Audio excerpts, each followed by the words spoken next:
tax incentives for banks maybe to give these. It keeps the cost for the government maybe down, but you said a lot more money would probably flow out if there were some incentives, especially in times like this where capital's tight and we've got all these national disaster. I think about the disaster we've got kind of in New York and the country financially, and then what happened in Houston last week. So both of these are very real. But if you could comment a little bit more what your thought is on that, Mr. Brown. The parallel I was driving to the SBA program that Chairwoman Bean had just referenced was the fact that the SBA program in the early 90s was driven by the margin of profit, and that's just a fact of the program. If you correlate that to tax incentives, and some of the tools that were available back then are no longer available, but if you were to correlate that to tax incentives, think, if you will, municipal bonds. When a municipality is issuing a bond, the buyer of the investor in that bond is able to garner that income, or that interest income, tax-free. So this is now tax-adjusted yield, if you will. If we are looking for a way to increase a capital flow to small businesses, I think one of the ways you might be able to do it, and it might be a total or partial tax incentive to whoever the lender might be, to increase the yield on that instrument. So if I were lending to Cindy Murphy's business at 6%, but part of that or all of that interest income to the bank was tax-free, you would end up with a 10% yield on it. Now, lending to small businesses takes an enormous amount of overhead.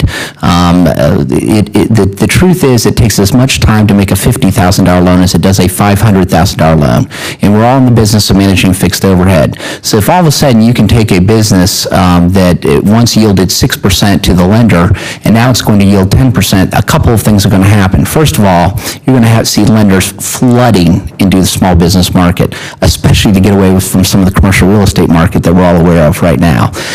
The second thing you're going to happen is good old-fashioned competition, and that 6% rate that Cindy now gets, it will go down 5.5%, 5%, because the competition will start to chip away at it. I think that would be an amazing tool for us to consider in some form. And again, I certainly don't know what all the math and what all the implications would be, but I think you have a department for that here at the Office of Management Budget. Part of my thought on that was just simply is to have the incentives for businesses that are struck by disaster or banks. Not necessarily all over the country. It might not be a bad idea because there's no liquidity now in the country for a lot of small businesses, but especially as it relates to a disaster area like what happened there. What's your thinking of I guess two things. One is SBA. We talked about a little bit what Florida did. They had the quick $25,000 you got in 14 hours.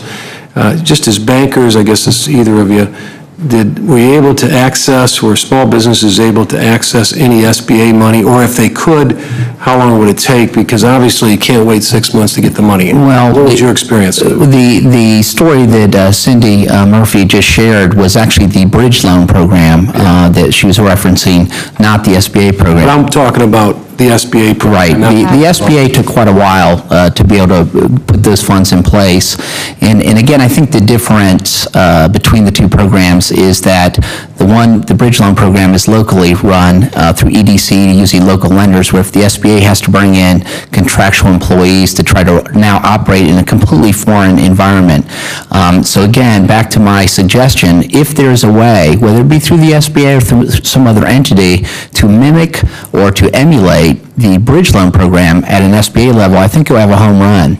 And again, I don't know that the other states have such a thing, but I know the one in the state of Florida worked amazingly well. Do you know what the repayment back was to the state of Florida? Mary Ann does. Yeah, I hear those statistics. For Hurricane Charlotte, we checked with the state of Florida, and the repayment was approximately 96% recovery on all those funds that were lent.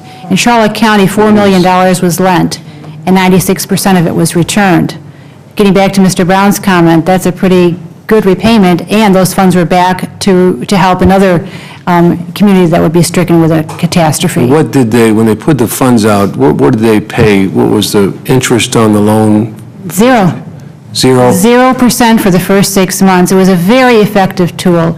The delivery system was our small community banks with the EDC, setting up a little nucleus, kind of like a SWAT team, where we would actually, there was no phones, imagine no phones. no electricity. How do we find the other lenders in the community? We knocked on their door, we know where they lived. And so we got feet on the street delivering the information to business owners like Cindy Murphy so that they could have immediate access to capital. Within 48 hours of application, we were meeting as a team in the dark with no electricity, with no air conditioning, that heat, and delivering checks, approving loans, and delivering checks to small businesses. Jeez. And you had banks fighting over wanting to be involved in this because they wanted to do something for the community. And I can guarantee you were getting some of the best lenders' minds around that table in the dark. So it was quite a positive experience. What happens after the 6 months? Interest only for 6 months, and then what happens the next 6 months? What was that? Well, that was one of the things that was good about it. I mean, the two ladies who came and explained the whole program to me were very emphatic about this being a short-term solution, and then I would need to take further steps, because after 6 months, I think the interest rate went up to about 12%, and if you still had that loan after a year, it would be 18%. And of course, then they made themselves available in case we needed to apply for SBA loans or conventional loans. And, really, I paid mine back before I got to the point where we were reaching the 6-month point, but I suspect that if I had not, that they would have been in contact with me again, telling me and reminding me that I needed to take action on that. And that's part of it being sort of handled on a localized level. Ms. Murphy, what do you think, if you wouldn't have got to $25,000, what would have happened? Well, I'm not sure that we would have stayed in business. It took so long for us to get our insurance money, and the funds that we did have, we had only been open for business for 16 months when the storm hit.